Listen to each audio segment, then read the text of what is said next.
Kava is an important drink in the Fiji Islands and other South Pacific islands.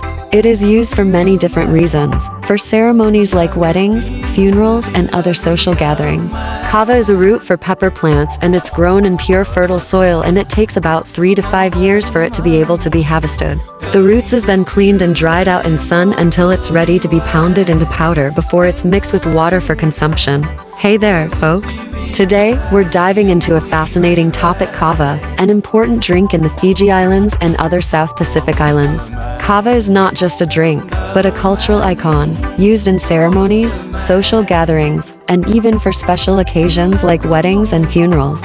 Did you know that kava is actually a root from pepper plants? It's grown in pure, fertile soil and takes around 3 to 5 years to be ready for harvesting. After the roots are cleaned and dried in the sun, they're pounded into powder before being mixed with water for consumption. So, the next time you're in the Fiji Islands or any South Pacific island, make sure to give kava a try and experience a piece of their rich culture. Thanks for tuning in, and don't forget to follow and subscribe for more interesting tidbits like this one. Cheers!